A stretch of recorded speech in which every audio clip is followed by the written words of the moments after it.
Je vous salue encore ce matin au nom de Jésus. Amen. Nous continuons de souhaiter la bienvenue aux nouvelles personnes. Gloire à Dieu. Voyez-vous, dans notre vie de tous les jours, nous subissons des attaques.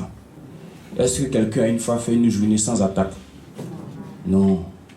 Tous les jours, chaque minute, chaque seconde, on subit des attaques. Et des attaques de tout genre. Des attaques de tout genre. Tu peux être attaqué au niveau du travail. Ou même tu n'as pas encore fini de gérer. Tu es encore attaqué au niveau des enfants. Ton foyer peut être menacé. La santé même peut être menacée. Tout est attaque autour de toi. Et on se dit même que si ce n'est pas la grâce de Dieu, comment on allait faire pour s'en sortir? Comment on allait faire pour vivre?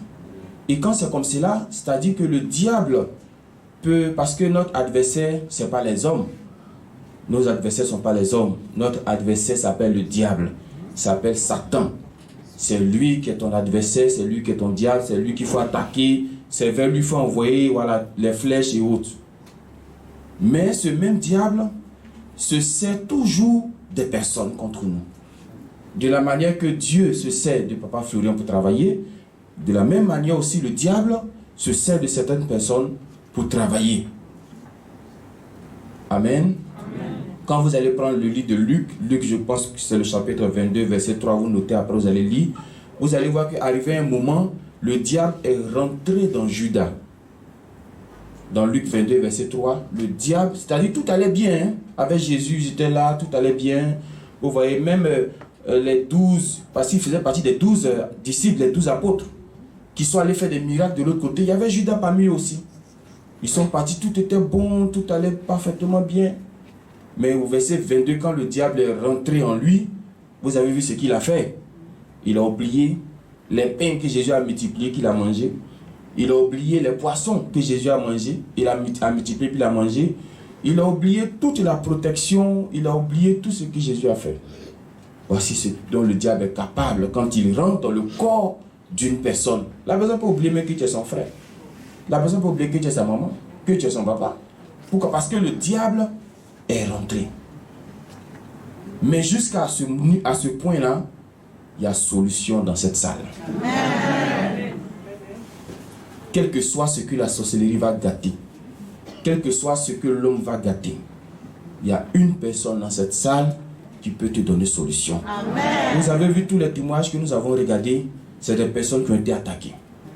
Mais est-ce qu'aujourd'hui il n'y a pas eu solution? Il y a eu solution. Par le Dieu de Papa Florian, il y a eu solution. Mais là où je veux maintenant attirer ton attention, c'est qu'il y a une autre attaque. Et cette attaque-là, personne ne pourra te venir en aide. Une autre attaque que je vais te montrer tout à l'heure. Ça là, personne ne peut te venir en aide.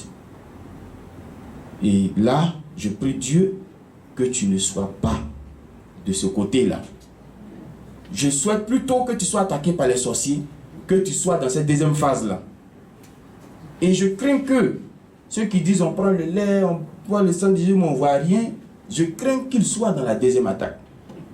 Parce que quand tu es là-bas, c'est là-bas quand tu vas boire le lait, ça ne va pas aller. C'est là-bas quand tu vas prendre le sang de Jésus qui ressuscite les gens, là, c'est là-bas que ça ne va pas aller. Est-ce que vous êtes prêts pour voir ça? Exode 4, verset 24. Exode 4, verset 24. Nous allons regarder tous ensemble. Exode 4, verset 24. Voici ce que la Bible dit. Pendant le voyage, en un lieu où Moïse passa la nuit, l'Éternel a fait quoi? L'attaqua ensuite et voulut le faire mourir. C'est le diable qui a attaqué Moïse? C'est les sorciers qui ont attaqué Moïse? C'est ses parents qui l'ont attaqué? Qui l'a attaqué? L'Éternel. C'est-à-dire Dieu lui-même. Et puis Dieu n'est pas venu matin, il est venu avec comment? La nuit. La nuit, il a déjà te défendre comment? Est-ce que tu vois clair même pour te défendre? Donc je suppose que Moïse était dans son sommeil. Et puis Dieu est venu comme un petit sorcier. Toi qui ne connais pas, toi qui n'as pas l'œil, tu vas te mettre à attaquer l'esprit qui est venu. Tu vas dire, démon, quitte sur Moïse, démon, libère Moïse, démon. En toi, ce n'est pas démon, c'est l'Éternel lui-même qui a décidé d'attaquer Moïse. Moïse, grand prophète de Dieu.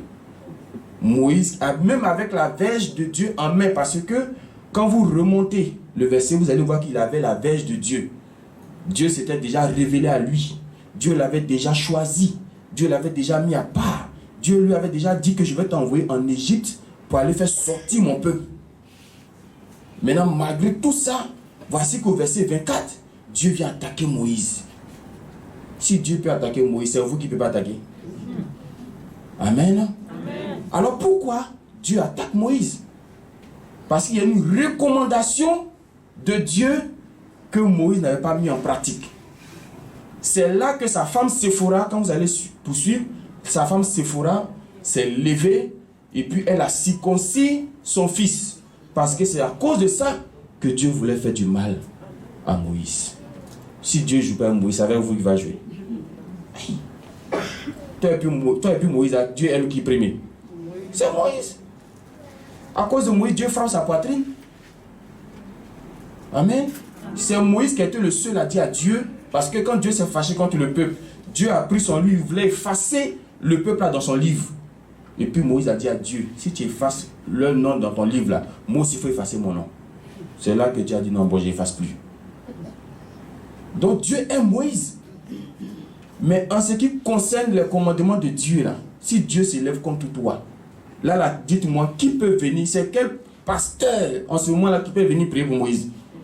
Viens te mettre au milieu, tu vas voir. Vous ne pouvez pas. Donc la seule chose qui devait être faite, c'était de résoudre le problème. C'était un changement de comportement. C'était un changement d'attitude. C'était un changement de voix. Donc si vous êtes dans les autres attaques là, quand tu vas prendre les éléments, aucun sorcier ne pourra te bloquer. Amen. Aucun. Même s'ils viennent en légion, ils ne pourront pas. Mais si tu es dans cette attaque, mon frère, si toi, sang de Jésus, ne fait rien pour toi, c'est possible que tu sois sur ce côté. Si le lait ne fait rien pour toi, c'est possible que tu sois sur ce côté. Alors Dieu t'appelle à un changement de comportement, tout simplement. Tout simplement. Il n'y a pas prière, il n'y a pas jeûne, il n'y a pas je dois voir l'homme de Dieu forcément pour que ça... Non, ce n'est pas ça. C'est ton verset 24 qui est là. Que Dieu nous bénisse. Amen.